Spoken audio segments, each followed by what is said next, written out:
ان 26 آیتیں جو وائلنس کی ٹیچنگ ہے اسلام کے اندر، جو پوری دنیا میں آتنک کا سبب بنی ہوئی ہیں، ان کو قرآن سے ریموو ہونا چاہیے۔ اسلام میں کسی غیر مسلم کو قتل کرنے کی اجازت نہیں ہے۔ غیر مسلم کے بالکل وہی حقوق ہیں جو کس کے ہیں؟ مسلم کے ہیں۔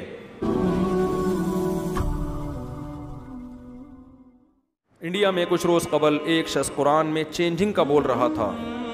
انڈیا میں نا کچھ روز قبل ایک کلپ آیا ہے کہ ایک صاحب کہہ رہے ہیں کہ یہ جہاد کی آیتیں مسلمانوں نے قرآن میں بعد میں داخل کی، یہ قرآن میں نہیں ہے۔ پوری دنیا میں قرآن ایک ہی پڑھا جاتا ہے، سمجھ رہے ہو؟ یہ تو پاگلوں والی بات ہے، بے وقوفوں والی بات ہے کہ کب ہوئی چینجنگ، کس ٹائم پہ ہوئی۔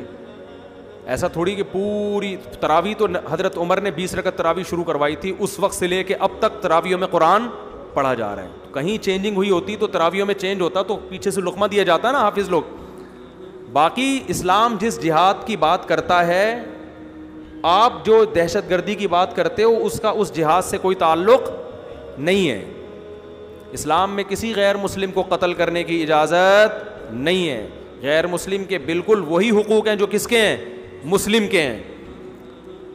اس کی بالکل اجازت نہیں ہے، بلکہ قرآن تو نبی صلی اللہ علیہ وسلم نے تو غیر مسلم جو رہتے ہیں ان کے اتنے حقوق بیان کیے کہ کسی ذمی نے جو آپ کی ریاست میں غیر مسلم رہتا ہے، آپ صلی اللہ علیہ وسلم نے فرمایا جو اس پہ ظلم کرے گا قیامت میں اس کی طرف سے میں بدلہ لوں گا، او کما قال صلی اللہ علیہ وسلم۔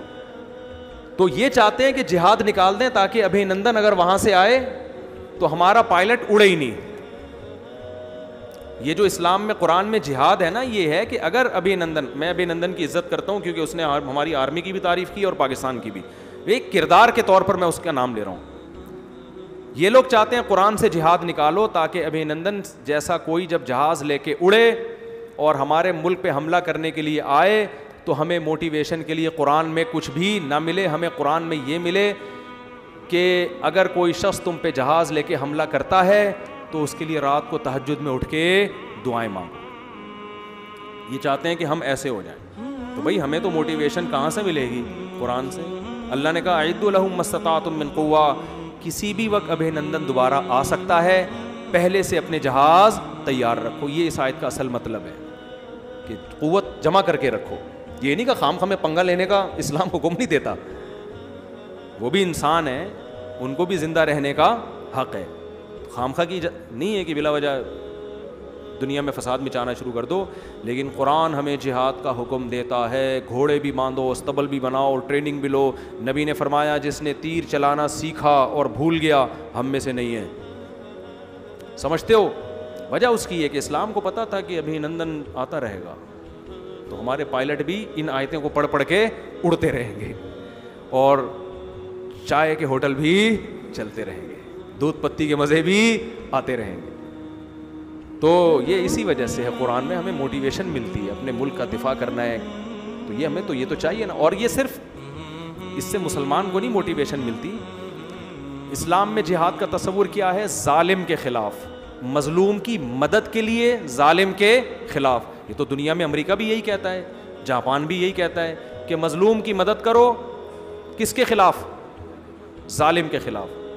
تو وہ مدد کبھی محبت سے ہوتی ہے، کبھی لڑ کے ہوتی ہے۔ تو یہ ہے۔ تو باقی جو کوئی دہشت گردی میں آیتوں کو لے کے جا رہا ہو تو وہ غلط وہ اپنے مطلب کے لیے آیتوں کا غلط مطلب نکال رہے ہیں نا، اس کو تھوڑی اسلام اپریشیٹ کرتا ہے۔ وہ تو قرآن میں بہت سے لوگوں نے غلط تفسیریں کر کر کے اپنے مطلب کی چیزیں لے لی ہیں۔ جیسے 4 شادیوں والی بات تو قرآن سے لے لی، عدل اور برابری والی بات قرآن سے نہیں لیتے۔ ایسے لوگ بھی ہیں شادی کرتے ہیں، بیوی کا خرچہ نہیں اٹھا رہے، جب ان سے کہا جائے تو کہہ رہے ہیں مفتی صاحب کا بیان سنا ہے۔ تو خرچے والا بیان نہیں سنا اپنے مفتی صاحب کا کہ خرچہ بھی اٹھانا بنتا ہے؟ اپنے خرچے پہ لڑکیوں کو کیا بناؤ، اپنی بیوی کو ڈاکٹر بناؤ، یہ والا نہیں سنا ہوتا انہوں نے۔ سمجھ میں نہیں آ رہی میرا خیال ہے بات؟ تو وہ آدھا جب لوگے قرآن تو پھر یہی ہوگا نا، جیسے قرآن میں آتا ہے کلو وشربو، کھاؤ اور پیو، یہ والا لے لیا، آگے ولا تسرفو، اسراف مت کرو، فضول خرچی مت کرو، یہ والا نہیں لیا۔ دعائیں قرآن میں بہت ساری ہیں، آپ نے صرف یہ والی لے لی، ربنا انزل علینا مائدۃ من السماء، اللہ آسمان سے دسترخوان نازل کر دے۔ سمجھتے ہو کہ نہیں سمجھتے؟ ابا نے یہ تو حقوق پڑھ لیے کہ بچی کو اجازت نہیں ہے کہ میرے سامنے اف بھی کرے۔ قرآن میں لکھا ہے بیٹیاں باپ اور ماں کے سامنے اف نہیں کر سکتی، لیکن ابا نے حدیثوں میں جو یہ آیا ہے کہ بچی کی مرضی کے خلاف اس کی شادی مت کرو، یہ والی حدیثیں ابا کو معلوم نہیں ہوتی، تو یہ فالٹ اسلام کا نہیں ہے، یہ فالٹ ہمارا اور آپ کا ہے کہ ہم اپنے مطلب کا اسلام لیتے ہیں۔